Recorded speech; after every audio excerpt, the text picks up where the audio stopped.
أرسل رسوله بالهدى ودين الحق ليظهره على الدين كله وكفى بالله شهيدا أشهد أن لا إله إلا الله وحده لا شريك له وأشهد أن محمدا عبده ورسوله اللهم صل وسلم على سيدنا محمد وعلى آله وأصحابه ومن تبعهم إلى يوم القيامة أما بعد. Alhamdulillah, puji syukur kepada Allah Subhanahu wa Ta'ala yang masih memberikan kepada kita nikmat iman, nikmat Islam, nikmat sehat dan nikmat kesempatan sehingga kita bisa berjumpa di siang hari ini dalam kuliah zuhur. Mudah-mudahan apa yang kita laksanakan di siang hari ini merupakan amal kebaikan dan dihitung oleh Allah dilipat gandakan, apalagi ini di bulan Ramadan.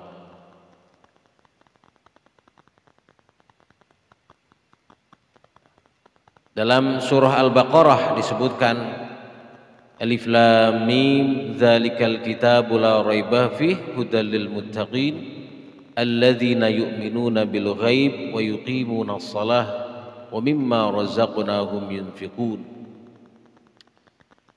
Alif Lam Mim, inilah kitab yaitu Al-Qur'an, la raiba fih, tidak ada keraguan di dalamnya. Hudal lil muttaqin, petunjuk bagi orang-orang yang bertakwa. Siapa itu yang bertakwa? Alladzina yu'minuna bil ghaib, orang yang beriman kepada hal-hal yang gaib. Wa yuqimuna shalah, dan mereka mendirikan salat. Wa mimma razaqnahum yunfiqun, dan di antara yang kami rezekikan kepada mereka, mereka belanjakan, mereka keluarkan. Ya, menarik ayat ini. Insya Allah ini juga berkaitan dengan tema yang menjadi diamanahkan kepada saya, yaitu tentang fikih zakat. Bahwa di awal surah Al-Baqarah ini Allah menyebutkan ciri-ciri orang bertakwa itu diantaranya adalah mereka beriman dengan hal-hal yang gaib. Apa saja yang gaib itu? Ya pokoknya yang tidak terlihat secara kasat mata, baik itu sebetulnya hadir hari ini atau nanti yang akan hadirnya akan nanti gitu ya. Yang termasuk hal yang gaib tentu saja Allah itu bagian dari sesuatu yang harus kita imani, dan wujud Allah memang gaib, belum bisa kita lihat saat ini, dan itu cukup kita imani saja. Ya, kita yakini, seyakin-yakinnya sampai hari di mana kita dicabut nyawa kita. Kemudian malaikat, kemudian yang termasuk hal yang gaib lagi adalah takdir kita, juga termasuk hal-hal yang gaib. Takdir yang sudah terjadi itu sudah tidak gaib lagi, sedangkan takdir yang akan terjadi itu juga termasuk hal-hal yang gaib, yang apabila nanti kita terima, kita mengalaminya, maka kita harus menerimanya, baik itu takdir itu berupa hal yang buruk ataupun yang baik. Kemudian yang menariknya lagi, lanjutan dari ayat ini, wa yuqimuna shalah. Nah, orang bertakwa itu harus beriman, kemudian harus menunjukkan, membuktikan keimanannya itu dengan dua cara. Di ayat ini dilanjutkan, yaitu wa yuqimuna shalah wa yuqimu wa mimma razaqnahum yunfiqun. Harus dibuktikan dengan dua cara, yaitu melakukan sholat, mendirikan sholat, dan yang kedua harus membuktikan keimanannya itu dengan menyisihkan dari apa yang didapat dari Allah Subhanahu wa Ta'ala dari apa yang direzekikan oleh Allah Subhanahu wa taala untuk dibelanjakan untuk kepentingan Allah dan juga untuk kepentingan manusia lainnya. Ini.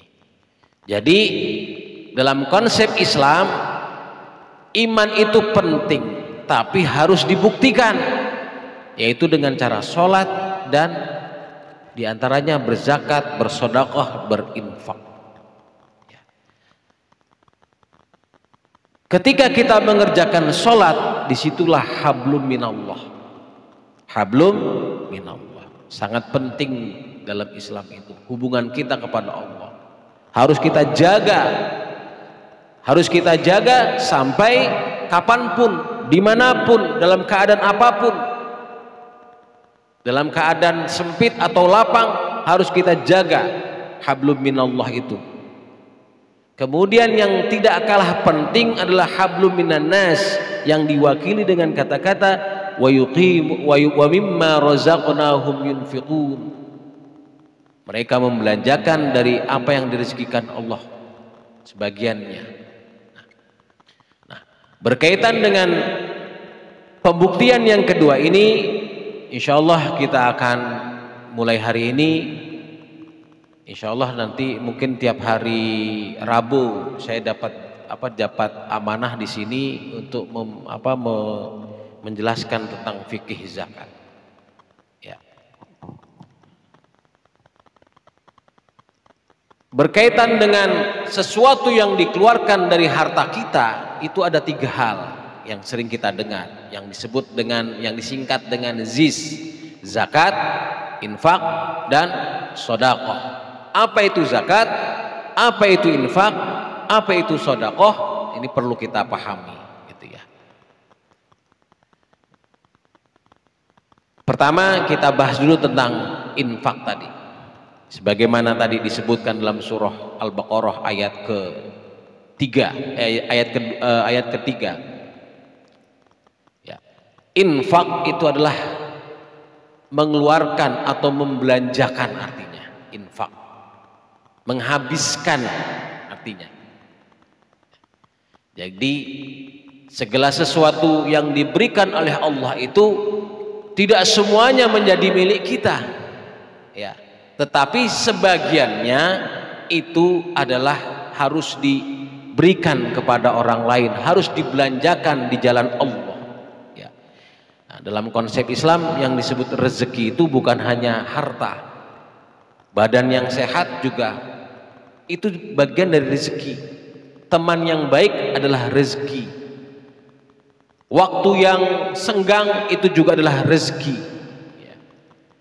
Jadi dalam konsep Islam, berinfak itu bukan hanya mengeluarkan harta kita untuk kepentingan Islam, untuk kepentingan orang lain, ya, tapi juga mensedekah, menggunakan waktu-waktu kita untuk disumbangkan untuk untuk kemaslahatan umum, misalnya bergotong royong, itu bagian dari berinfak juga. Menyumbangkan pikiran-pikiran kita, itu juga disebut membelanjakan pikiran kita, itu yang bagian dari rezeki itu untuk berinfak, gitu ya. Kemudian apa itu sedekah? Ya, sedekah ini menarik ya. Allah dalam membahasakan konsep sosial, hubungan sosial, kemudian bentuk-bentuk kepedulian sosial itu dengan kata-kata sedekah itu luar biasa.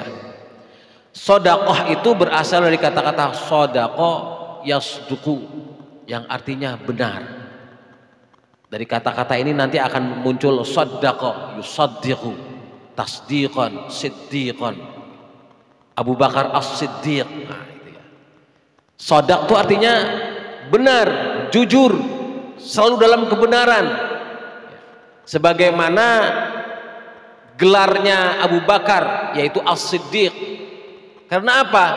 Abu Bakar itu selalu dalam kebenaran, kemudian selalu membenarkan apa yang benar, yang berasal dari Nabi, yang muncul, yang disampaikan oleh Nabi Muhammad. Makanya disebut As-Siddiq, gitu ya. Begitupun dengan sedekah. Sedekah itu adalah sesuatu yang menjadi pembuktian bahwa orang tersebut benar, bahwa orang itu berada dalam kebenaran, bahwa orang itu selalu membenarkan kebenaran. Itu yang disebut dengan sedekah. Makanya dalam konsep Islam yang disebut dengan sedekah itu tidak hanya mal, tidak hanya harta, tetapi seluruh kebaikan itu adalah sedekah. Kullu ma'rufin shadaqatun, begitu kata Nabi Muhammad SAW. Setiap kebaikan itu adalah sedekah. Ya. Dalam hadis yang lain disebutkan, tabassumuka ila wajhi akhika shadaqatun, senyummu kepada wajah saudaramu adalah sedekah, sedekah, gitu ya. Kemudian ini yang menarik, hubungan suami istri ketika seorang lelaki mendatangi istrinya dengan penuh kelembutan, gitu ya, di malam hari, itu juga bentuk dari sedekah. Jadi segala sesuatu bentuk kebaikan itu adalah bentuk apa? Bentuk ekspresi bahwa seseorang itu beriman kepada Allah Subhanahu wa ta'ala. Kemudian yang menarik lagi dalam surah An-Nisa, ketika seseorang menikah, ya, Allah menyuruh kita untuk apa? Ketika kita menikahi seorang perempuan, Allah menyuruh kita untuk memberikan sesuatu sebagai ungkapan bahwa kita betul-betul cinta dia, kita betul-betul sungguh-sungguh menikahi dia. Dengan cara apa? Dengan memberi mahar. Nah, yang luar biasanya apa? Di sini disebutkan tidak dengan kata-kata mahar, tapi apa?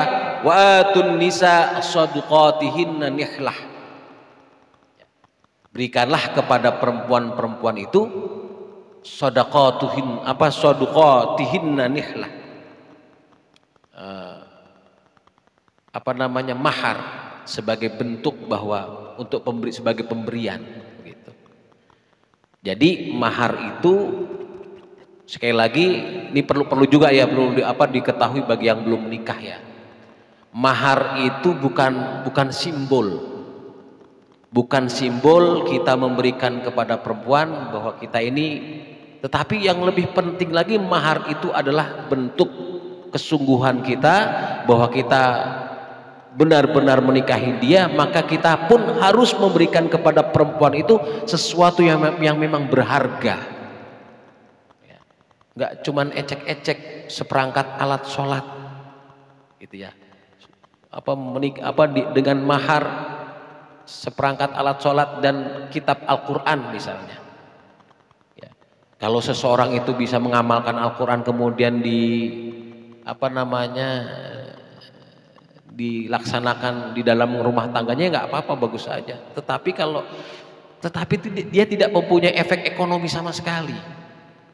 Mahar itu harus mempunyai efek ekonomi, ya. Karena apa? Mahar itu nanti berfungsi ketika si suaminya itu meninggal dunia atau menceraikannya dan sebagainya, gitu. Itu bisa menjadi penopang ekonomi si perempuan tersebut. Makanya usahakan kalau misalnya seorang laki-laki itu ingin menikahi perempuan, usahakan mengeluarkan maharnya itu juga ya harus sungguh-sungguh, gitu. Sebagaimana Nabi Muhammad menikahi istri-istrinya itu juga sungguh-sungguh, nggak cuma sekedar serupiah dua rupiah, pakai 100 ekor unta, kemudian emas berapa gram, gitu. Itu bagian apa? Sebagai shadaqatihinna, sebagai bukti bahwa dia itu sungguh-sungguh, dia itu benar-benar dalam dia jujur dengan apa yang diinginkannya itu. Dia betul-betul siddiq, gitu ya. Jadi sedekah itu adalah bentuk bahwa seseorang itu memang benar-benar beriman kepada Allah Subhanahu wa ta'ala, maka dia rela mengeluarkan sebagian dari hartanya itu untuk diberikan kepada kemaslahatan, gitu, sedekah, ya. Nah,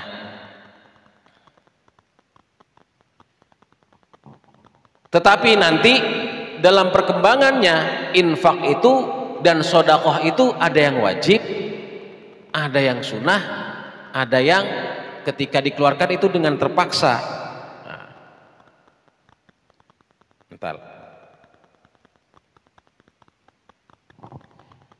Ini penting ya.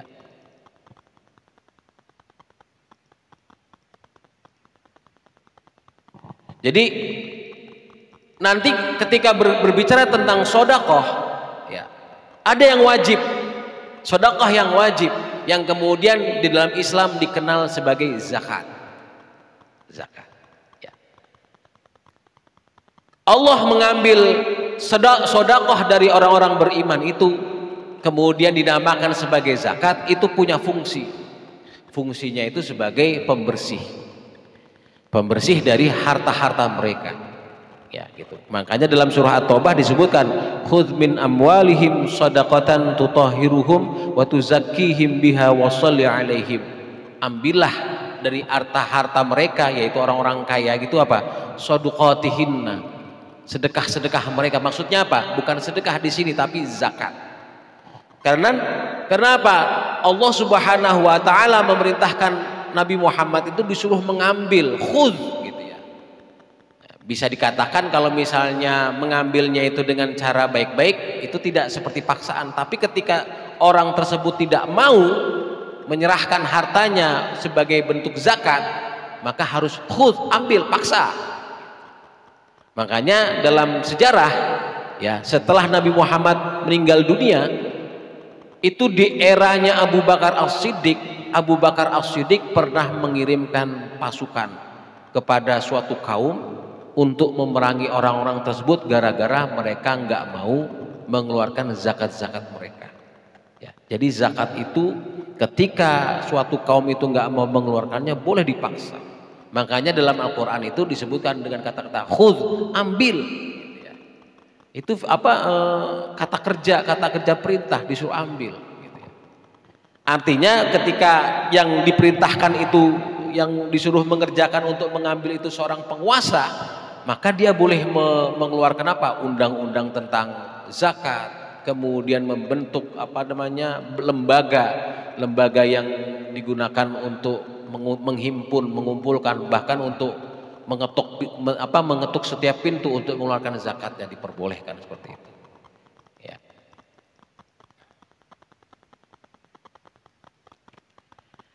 Nah,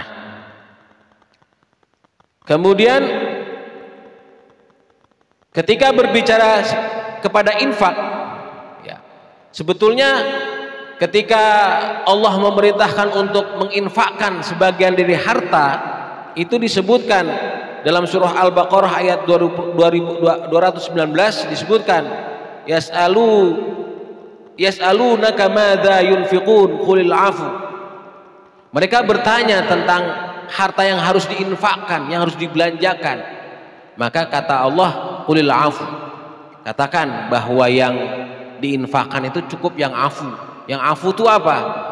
Ketika kebutuhan keperluan kita primer kita sudah terpenuhi semuanya, kemudian ada sisa, itu baru boleh diinfakkan. Jadi artinya apa?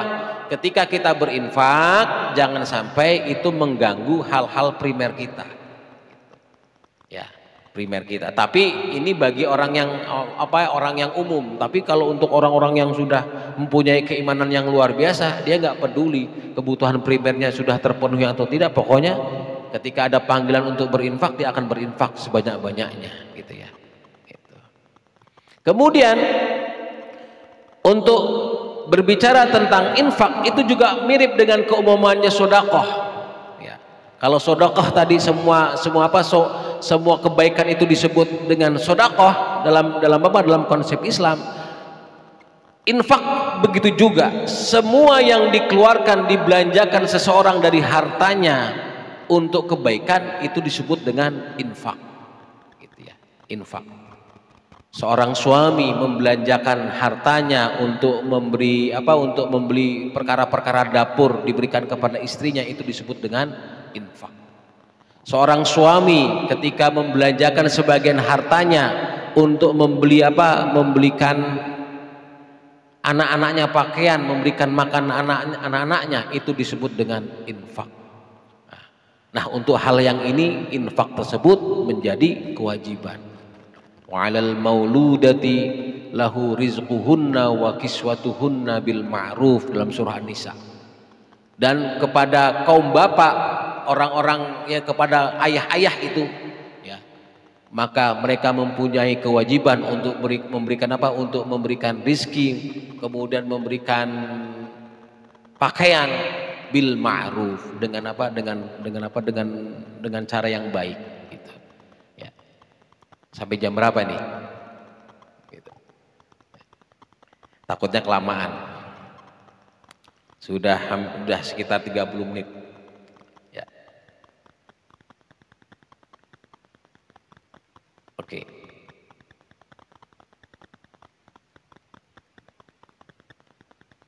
Ya. Nah, kemudian itu infak dan sedekah. Kemudian zakat. Apa itu zakat? Ya. Secara bahasa zakat itu artinya bersih. Artinya tumbuh. Kemudian artinya juga berkah. Jadi Allah menyuruh kita mengeluarkan zakat, tujuannya apa? Tujuannya supaya berkah harta kita, kemudian supaya tumbuh harta kita, kemudian supaya bersih harta kita. Maksudnya tumbuh apa? Dengan harta kita gitu ya. Ada orang lain yang dibantu, kemudian dia jadi tumbuh. Yang tadinya miskin, tadinya fakir, dia kemudian tumbuh. Kemudian perekonomian masyarakat juga berubah gitu ya. Jangan salah persepsi, kadang-kadang kemarin kita booming ya, sodakoh, infak dan sebagainya, itu tujuannya apa? Untuk melipat gandakan harta kita. Banyak kan kayak gitu ya. Gitu. Ada Ustadz pokoknya ngajak kita untuk bersedekah. Jangan takut, nanti Allah akan melipat gandakan. Benar, Allah akan melipat gandakannya. Tapi jangan juga mintanya cash gitu. Ya, kadang-kadang orang salah persepsi gitu ya. Ketika bersedekah itu atau berinfak, misalnya 1 juta, pokoknya nanti sehari atau 2 hari minta dibalas langsung, misalnya diganti minimal 1 juta lagi, atau syukur-syukur bisa 2 juta, syukur-syukur bisa menjadi 10 juta, atau mungkin lebih berlipat-lipat lagi. Jangan seperti itu. Memang ada ayat dalam surah Al-Baqarah, matalul ladzina yunfiquna amwalahum fi sabilillah kamathali habbah ambatat sab'a sanabila fi kulli sumbulatin mi'atu habbah wallahu yudha'ifu liman yasha wallahu wasi'un alim, gitu ya. Bahwa perumpamaan orang yang menginfakkan hartanya di jalan Allah itu seperti apa? Seperti benih yang ditanam, kemudian nanti tumbuh. Dari benih itu nanti akan satu cabang, dan nanti satu cabang itu nanti akan muncul 7 cabang. Kemudian setiap cabang itu akan muncul lagi 7. Akhirnya ketika dihitung tuh minimal nanti Allah akan membalasnya sekitar 700 kali lipat. Ya, jangan juga minta cash seperti itu. Logikanya itu kayak memaksa Allah membalasnya itu langsung 700 kali gitu. Padahal konsep di sini maksudnya apa? Ketika kita berinfak, ketika kita bersedekah begitu ya, itu boleh jadi Allah tidak langsung ngasih cash kelipatan gandakan kelipatannya itu, tapi bisa jadi Allah membalasnya itu dalam bentuk-bentuk yang lain. Dan yang lebih penting lagi itu apa? Kita harus meminta ketika kita bersedekah itu jangan minta seperti itu gitu ya. Tetapi hendaknya kita memintanya itu sesuatu yang lebih agung lagi. Apa itu? Yaitu ridho Allah dan surganya Allah gitu ya. Kalau dibandingkan antara sedekah kita, infak kita dengan istana di surga nanti itu pokoknya kalah jauh lah.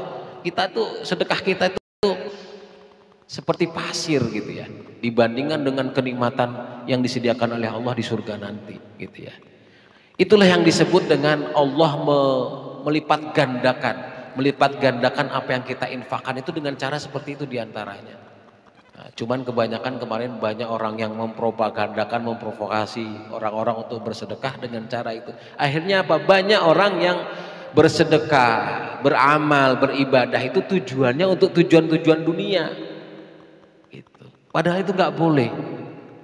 Kita beribadah, kita beramal, kita bersedekah itu tujuannya untuk mencari ridho Allah. Dah, itu yang disebut dengan ikhlas. Banyak orang maksa Allah untuk itu. Pokoknya minta cash di dunia. Ya. Dalam surah Hud, bentar saya bukakan. Ini Hud ayat 16.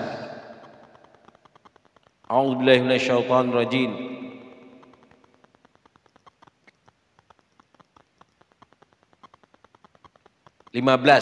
Man kana yuridul hayatad dunya wa zinataha wa fi ilaihim a'malahum fiha wa hum la yubkhasun.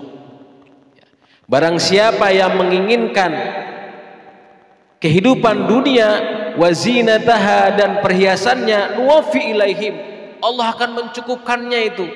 Jadi misalnya seseorang sholat duha pengen rezekinya dicukupi, ada orang bersedekah pengen dilipat gandakan gitu ya, itu akan dipenuhi langsung oleh Allah. Nuwaffi ilaihim a'malahum fiha wa hum fiha la yubkhasun, akan dicukupi itu keinginan amal-amalnya itu. Tapi apa?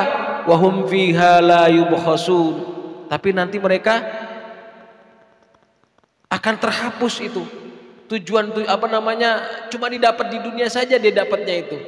Kemudian ketika di akhirat mereka nggak dapat apa-apa lagi. Kemudian ulaikal ladzina laisa lahum fil akhirati illan nar, orang-orang yang seperti itu nggak ada bagian di hari kiamat itu illan nar, kecuali apa? Neraka. Jangan sampai kita terjebak seperti itu. Ya, kita beramal minta di cash oleh Allah di dunia, jangan sampai kayak gitu.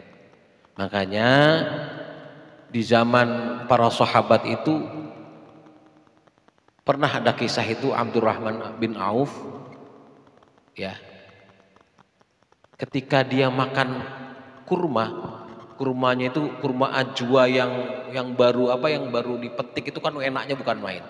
Bagi yang pernah pergi haji, misalnya nanti pas di Madinah, cobai deh kurma ajwa yang baru dipetik, itu nikmatnya luar biasa, legitnya bukan main, itu nikmat.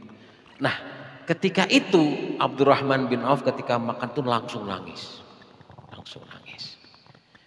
Langsung teman-temannya yang juga sesama sahabat Nabi Muhammad itu bertanya, kenapa engkau menangis?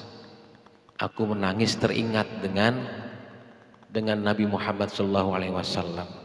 Dulu Nabi Muhammad itu kalau makan kurma itu makannya kurmanya yang kering-kering, kecuali ketika sesudah perang Tabuk ya, sesudah orang Islam itu mampu menguasai tanah di mana itu lupa saya itu di situ memang subur. Nah, kurma-kurma dari sana itu enak-enak. Nabi Muhammad baru makan seperti itu bisa merasakan.